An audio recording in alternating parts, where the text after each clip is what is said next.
নমস্কার। ঠাকুরমা স্বামীজি গুরুদেবের শ্রীচরণে প্রণাম জানাই। ঠাকুরের বাণীর ভেতরেই ঠাকুর মানুষের চেতনার দুই অবস্থাকে স্পষ্টভাবে প্রকাশ করেছেন, অজ্ঞান আর জ্ঞান।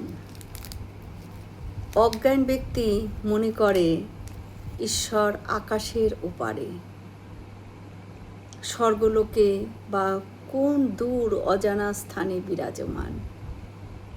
তাই সে ঈশ্বরকে নিজের জীবন থেকে আলাদা ভাবতে থাকে এবং সংসারের মধ্যেই নিজেকে একা, অসহায় আর বিচ্ছিন্ন মনে করে।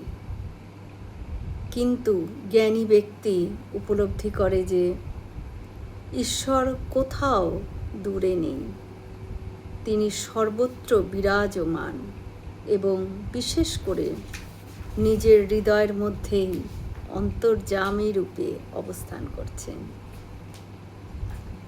অন্তর্যামী কথাটির অর্থ হল যিনি অন্তরে থেকে সব জানেন, সব পরিচালনা করেন, সব উপলব্ধি করেন।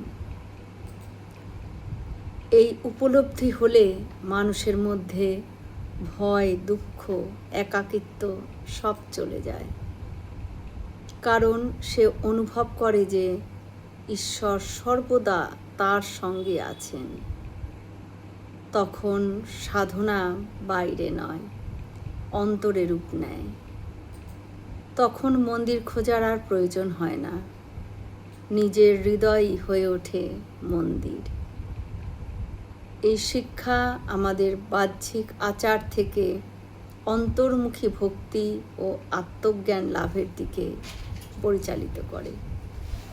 জয় শ্রী রামকৃষ্ণ। আমরা সকলে মিলে একসাথে বলি, জয় মহামায় কি জয়, জয় ভগবান শ্রী শ্রী রামকৃষ্ণ দেব কি জয়, জয় স্বামীজি মহারাজ জি কি জয়, জয় গঙ্গা মাই কি জয়। সকলে সুস্থ থাকবেন, আনন্দে থাকবেন। ঠাকুর মায়ের কৃপা দৃষ্টি সকলের ওপর বর্ষিত হোক। শুভরাত্রি।